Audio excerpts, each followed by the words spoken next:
আমি এতিয়া ওলাইছো ঘৰৰ পৰা এখন গাড়ী এখন লবৰ কাৰণে গৈ আছো ভিডিওটো দিয়াতে অলপ লেট হ'ল কাৰণ আমাৰ তাতে ক্লিপছ নাছিলে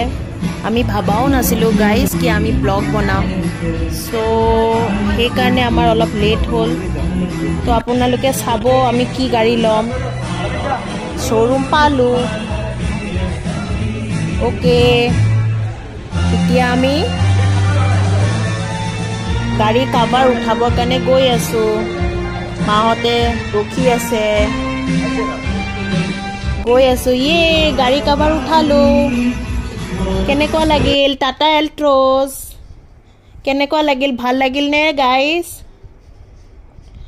ইটা কেক কাটিং সেৰেমনি হ'ব বাট কেক কাটিং সেৰেমনি এজ ইউজুৱেল আমাৰ তাতে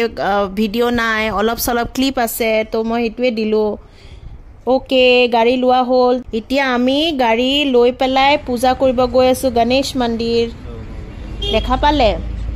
গাইস আপোনালোকে কক কি গাড়ী কালাৰটো কেনেকুৱা লাগিছে ভাল লাগিছে নে আপোনালোকৰ কি ফেভাৰিট কালাৰ হয় প্লিজ কমেন্টত জনাব তো গণেশ মন্দিৰ পালো এটা পূজা চলি আছে কোনটো গণেশ মন্দিৰ ককচোন কমেন্টত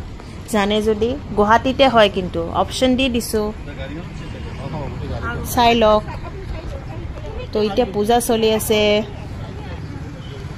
ওকে তো গাড়ী লোৱা হৈ গ'ল আশা কৰো গাড়ীখন ভালে থাকে মানুহ সেফলি মানুহবোৰকো কৈছো সেফলি গাড়ী চলাওক ড্ৰিংকস কৰি কেনে গাড়ী নচলাব থ্যাংক ইউ সো মাচ লাইক সাবস্ক্ৰাইব আৰু কমেন্ট কৰি দিব ওকে বাই বাই